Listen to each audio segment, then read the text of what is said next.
Hello everyone, and welcome to Manage Change or Contribute to Organizational Development. Now, this course is highly relevant both for business people and marketers. Basically, when you write a marketing plan, for example, it's quite common for marketers to ignore the internal implications of the recommendations they make. I used to work as a consultant, and in that role I would visit a lot of businesses around the Adelaide area. And when I would go out to a new business, I would always ask them if they had an old marketing plan that I could have a look at. And quite often people would find an old marketing plan in a drawer, a dusty old marketing plan that clearly had never been used. Now, the reason why a lot of, or at least one of the reasons why a lot of marketing plans are not actually, and business plans for that matter, are not implemented, is that the people who author these reports, they often focus very much on their own area of expertise and sort of neglect the wider implications of what they recommend. For example, let's say that you have conducted market research of the customers of a business, and you have realized that the customers of that business would really like to have better service. So, in a marketing plan, you might recommend that instead of having the sales force focus on optimizing sales, you need to tilt the scale more towards good customer service. Now, that's a very sensible and easy thing to recommend in a marketing plan, but the realities on the ground in the sales department are quite different. How do you change the sales force? Nothing will change by you mentioning that in a marketing plan. You got to think about the implications of actually converting an attitude in a sales department towards new things. You probably need to change the pay structures. Maybe in the past you used to pay for performance or for numbers of sales.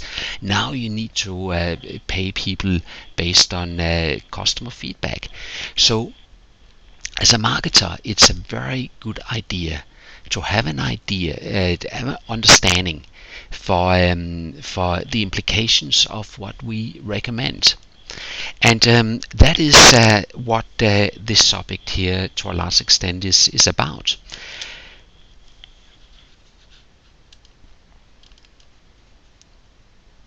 Now, Charles Darwin once said that it's not the strongest species that survive, nor the most intelligent, but it is the ones who are most responsive to change.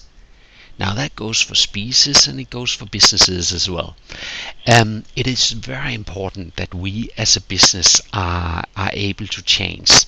Otherwise, we will not succeed in the marketplace. You can look throughout history. What happened with the Egyptian or the Greek or the Roman empires? They were unresponsive to needed changes, to a changing external environment. More recently, you can look at Detroit. Detroit used to be the symbol of capitalism in the United States. Now it has lost 2/3 of the population, and there's about 100,000 empty homes in that city. Two of the big three American automakers went out of business, went into bankruptcy. They were saved by the American government, but still. Again, this all comes down to a lack of change. If you keep producing the same old products that worked in the past, you are not responsive to new needs and wants in the marketplace. So, in business and in marketing, we simply have to understand how to engage in change. Now, I would like to to just run you through one of the sort of benchmarks for chains. It is a fairly old example, but it's sort of one of the pioneering example in the field of chains, and for that reason it's still widely used today, just because it provides a very good example. Now, this example dates back to sort of the early 80s, and it relates to Scandinavian airline systems. Back in the days, Scandinavian airline systems had a huge bureaucracy with many layers of management. Whenever a customer would walk through a door to a sales office, the staff in these sales offices would see the passengers as a disturbing element. They'll think, oh no, not another customer, not another problem. There was a very unhealthy attitude in this organization. Whenever a customer had a problem, the problem would be referred up the hierarchy of management, and when a resolution would come back, the customer would probably have bought a ticket with a different airline. Now, another issue for Scandinavian airline was that they had very high labor costs. And they basically struggled to compete. They were on the verge of bankruptcy. They were brought to their knees. Fortunately, they employed a new CEO called Jan Carlson that fundamentally transformed this organization. He started at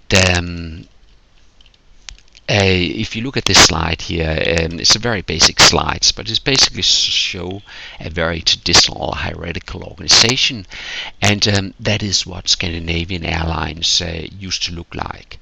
There are simply too many chiefs and too few Indians in this company. It was very top heavy.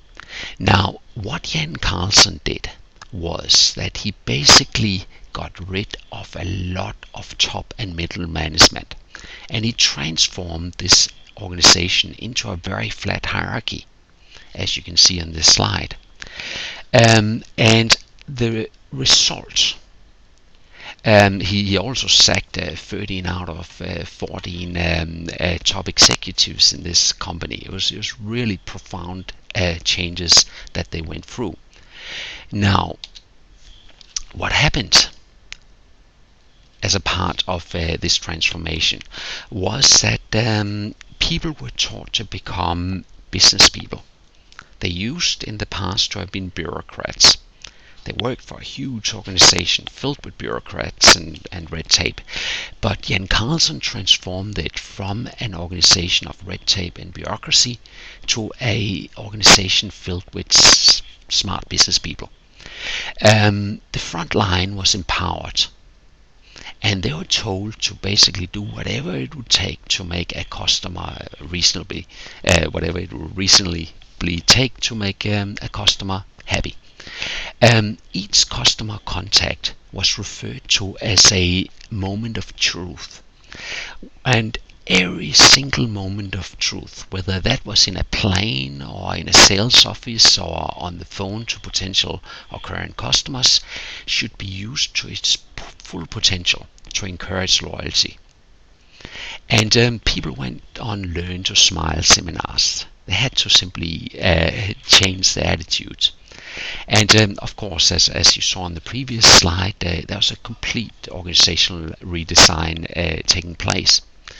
At the same time, people or staff throughout the company, especially on the front line, were asked to throw out the manuals and start to use their heads instead. What the old manuals clearly hadn't worked. It had brought this airline to its knees, and for that reason they were basically told to think, to do whatever it would take to make a customer happy. And that was the philosophy of this business. Sort of became the philosophy of this business in the early 1980s. And a few years later, they became Airline of the Year in 1984, and at the same time one of the most profitable airliners in the world. They sort of became a benchmark for the industry. and for the whole sort of concept of change. So, what we in this course will sort of think about is how the world is changing around us. The first part of the course will look at the changing world that we live in. And just one of the factors is listed on this slide.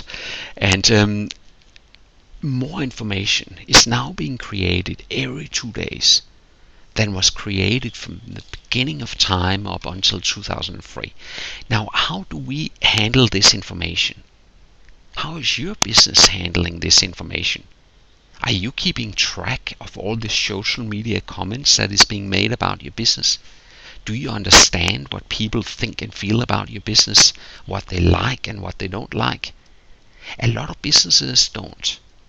They don't know how to handle this information. Now, that is just one of many things that is changing in the environment around us. Now, here's just some factors. There's many more than that, but common for all of them is that they are forcing change upon us. And if we as a business do not change accordingly, we'll very quickly be left behind. Now, a good example of that is if you think back just not too many years actually, not long ago, there was a lot of bookshops around. Here in Adelaide, where TAFE or this campus of TAFE is based, there was certainly a lot of bookshops. There was Borders bookshops, and there was a number of Angus and Robinson bookshops as well. Now, the environment around us changed, or around these businesses changed. Globalization started to introduce new competitors into the marketplace. IT was changing the way in which we purchase things like books.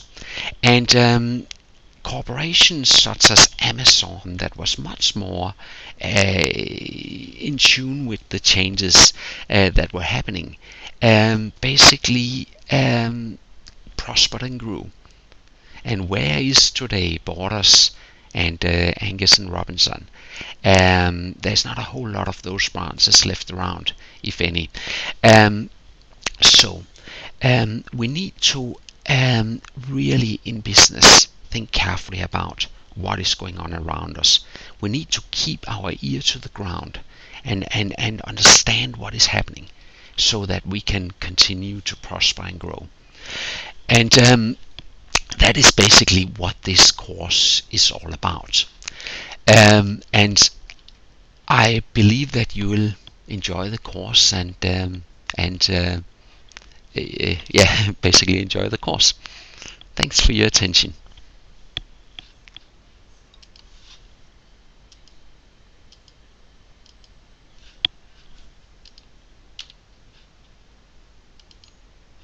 So if you're still there, I'm just gonna work out how to turn this off.